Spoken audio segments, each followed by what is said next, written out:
ഒരു marketing department നിങ്ങൾ എന്തൊക്കെ റിപ്പോർട്ടുകളാണ് മേടിക്കേണ്ടതെന്നുള്ളതാണ്. ഡെയിലി മേടിക്കേണ്ട ഒരു റിപ്പോർട്ട് എന്ന് പറയുന്നത് ലീഡ് ജനറേഷൻ്റെ ഒരു റിപ്പോർട്ടായിരിക്കണം. അതിൻ്റെ ഒരു പർപ്പസ് നമുക്ക് പറയുന്നത് അതിൻ്റെ ട്രാക്ക് നമ്പർ, സോഴ്സ് ലീഡ്സ് ഒക്കെ നോക്കുക. ഡെയിലി മേടിക്കുക, എത്ര ലീഡ് ജനറേറ്റ് ചെയ്തു എന്നുള്ള റിപ്പോർട്ട് മാർക്കറ്റിംഗ് നിങ്ങൾ എപ്പോഴും വേണം. അത് ഓൺലൈൻ ആയിക്കോട്ടെ, ഓഫ്ലൈൻ ആയിക്കോട്ടെ. ഓഫ്ലൈനിൽ ഇപ്പോൾ ഒരാൾ പോകുന്നുണ്ടെങ്കിൽ നിങ്ങൾ എത്ര പേരെ കണ്ടു അതിൻ്റെ റിപ്പോർട്ട് മേടിക്കണം.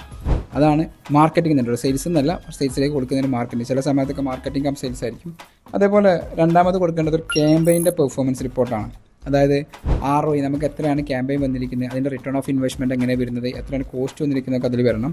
അതേപോലെ തന്നെ സോഷ്യൽ മീഡിയ അനലിറ്റിക്സിൻ്റെ റിപ്പോർട്ട്, ഇതൊക്കെ വീക്കിലാണ് കൊടുക്കേണ്ടത്. നമ്മുടെ ഇൻസ്റ്റാഗ്രാം, ഫേസ്ബുക്കിലൊക്കെ എത്ര റീച്ച് കൂടി അല്ലെങ്കിൽ റീച്ച് കുറഞ്ഞോ, എത്ര വ്യൂവേഴ്സ് എത്തി, ഇതിൻ്റെയൊക്കെ റിപ്പോർട്ട് നിങ്ങൾ എടുക്കുമ്പോഴാണ് നിങ്ങൾക്ക് അവിടെ എന്ത് മാറ്റങ്ങൾ വരുത്തണമെന്ന് അറിയാം. അതേപോലെ ad spend words leads quality നിങ്ങൾ എടുക്കണം. നിങ്ങൾ എത്ര രൂപയാണ് ആഡ്സിന് സ്പെൻഡ് ചെയ്തിരിക്കുന്നത്, അതിനനുസരിച്ച് ആ ലീഡ്സിന് ക്വാളിറ്റി ഉണ്ടോ, എത്ര രൂപ അതിന് റിട്ടേൺ വന്നോ നോക്കുക. അത് സെയിൽസ് ടീമിനോട് ഡിസ്കസ് ചെയ്യുമ്പോൾ നിങ്ങൾക്ക് അതിൻ്റെ ലീഡ്സ് ക്വാളിറ്റി ഒക്കെ മനസ്സിലാവും.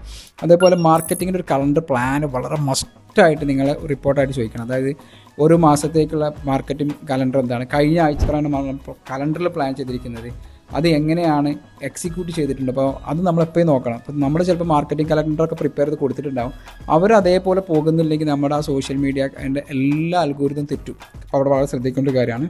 മറ്റൊന്നാണ് monthly marketing KPI, key performance indicator. എന്താണ് ടോട്ടൽ ഒരു മാർക്കറ്റിങ്ങിൻ്റെ KPI വരുന്ന സമയത്ത് എത്ര, അതിൻ്റെ ഓരോ നമുക്കതുകൊണ്ട് എത്രമാത്രം യൂസ്ഫുൾ ആയിട്ടുള്ള ഒരു KPI റിപ്പോർട്ടും കൂടെ വരും. ഇത്രയും നിങ്ങൾ മാർക്കറ്റിംഗ് ഡിപ്പാർട്ട്മെൻറ്റ്, ഡിജിറ്റൽ മാർക്കറ്റിംഗ് ആയിക്കോട്ടെ, ഓഫ്ലൈൻ മാർക്കറ്റിംഗ് ആയിക്കോട്ടെ, മാർക്കറ്റിംഗ് ഡിപ്പാർട്ട്മെൻറ്റിന് മേടിക്കേണ്ട റിപ്പോർട്ടുകളാണ്. മറ്റുള്ള ഡിപ്പാർട്ട്മെൻറ്റ്സിൻ്റെ വീഡിയോസ് ലഭിക്കുന്ന ഞങ്ങൾക്ക് ഫോളോ ചെയ്യാം. ഇവിടെ നിങ്ങൾക്ക് ലിങ്ക് ക്ലിക്ക് ചെയ്ത് കഴിഞ്ഞാൽ ഫിനാൻസിൻ്റെ വീഡിയോസ് വേണമെങ്കിൽ എന്ത് ചെയ്യാൻ പറ്റും, കാണാൻ സാധിക്കും.